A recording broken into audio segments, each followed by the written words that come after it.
না না তুমি আটকাতে পারো না, তুমি হাত আটকাতে পারো না, তুমি হাত করতে পারো না।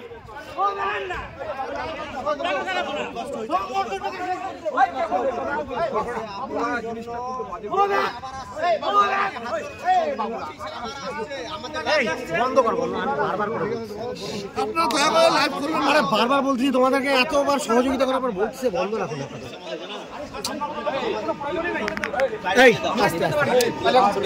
তোমাদের এত কোনো সহযোগিতা পাবো না, এতবার করে অনুরোধ করলাম।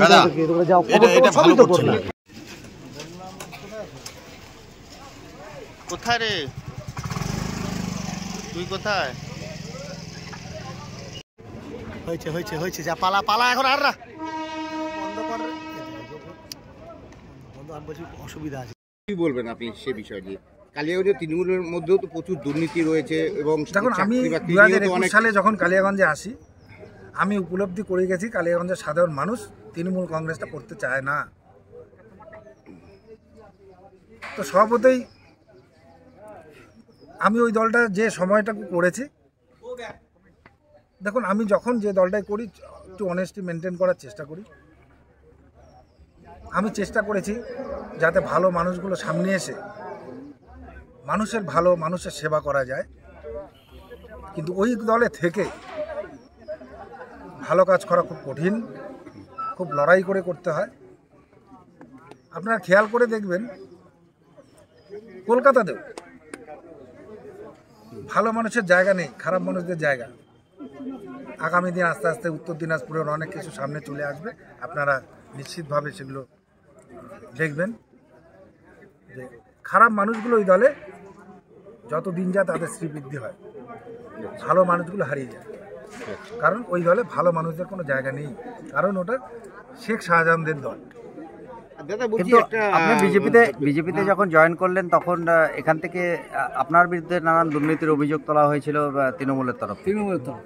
আপনি যে দল বিলং করতেন সেই শুনুন, আমি খুব গর্বের সহিত আপনাদেরকে বহুবার বলেছি, আপনাদের মধ্যে অনেক সাংবাদিক আছেন যাদের সত্যিটা বের করে নিয়ে এসে সত্যিটা সম্প্রচার করার মানসিকতা রাখেন।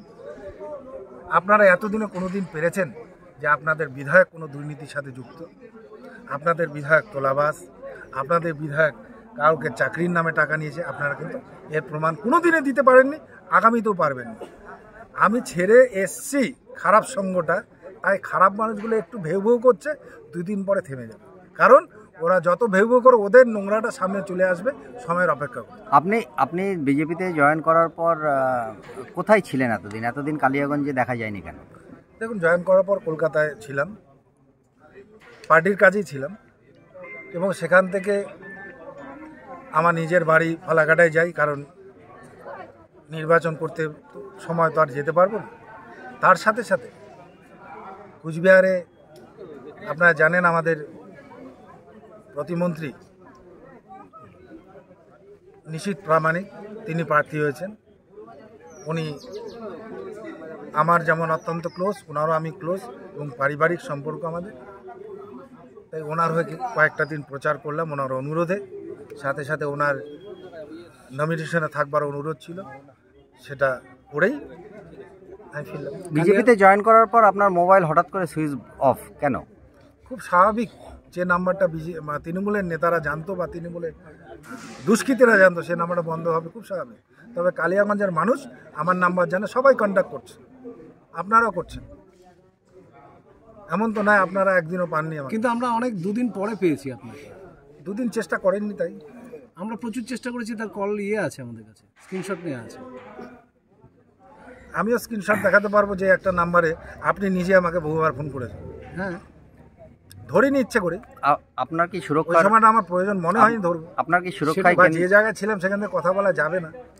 আপনার কি সুরক্ষায় কেন্দ্রীয় বাহিনী মোতায়েন করা হয়েছে? হ্যাঁ। তার মানে কি আপনি অসুরক্ষিত মনে করছেন নিজেকে কালিয়াগঞ্জের মাটিতে? আপনি যেখানে বলছেন দেখে মনে হয় অসুরক্ষিত আছে। না হলে আপনি কেন মানে সেন্ট্রাল বাহিনী নেবেন সঙ্গে? এই প্রশ্নটা প্রশাসনকে। না, প্রশাসনের কাছে আপনি যখন স্টেটের ছিলাম স্টেট পুলিশ দিয়েছিল, এখন কেন্দ্রে আছে, না নিলে কেন দেবে? এখন কেন্দ্রে আছে, কেন্দ্রে দিয়েছে। না দিলে, না চাইলে কেন দেবে? আমার ভালো লাগে তাই নিয়েছি। কতজনের টিম আছে আপনার ইয়ে? ওয়াই পেয়েছি, এবার ওয়াই কি হয় আপনার খোঁজ নিয়ে দেখুন। Y category. তাতে কি মনে হয় এবার এই লোকসভা কেন্দ্রে কেমন মার্জিনে জিততে পারে বিজেপি প্রার্থী? এই মুহূর্তে মার্জিন বলা সম্ভব না, তবে রায়গঞ্জ ভারতীয় জনতা পার্টি জিতবে এবং আমাদের প্রার্থী কার্তিক চন্দ্রপাল অনেক ভোটে জিতবে। একটা প্রশ্ন ঘুরপাক খাচ্ছিল, যেটা হচ্ছে বিজেপির একাংশের মধ্যে এবং তৃণমূলের মধ্যে, যে লোকসভায় কোনো জায়গায় প্রার্থী দেবে সেই আশাতেই আপনি তৃণমূল ছেড়ে বিজেপিতে এসেছেন। এটা আপনাদের মতো কিছু সাংবাদিকের কাজ, সাধারণ মানুষের কাজ নয়। দাদা কালিয়াগঞ্জে কি প্রচারে থাকবেন আপনি? 100% কালিয়াগঞ্জ প্রচার করুন। আমার বিধানসভা আমি থাকবো না, এটা হয়? সেটাই। বোকা বোকা প্রশ্ন। একদিন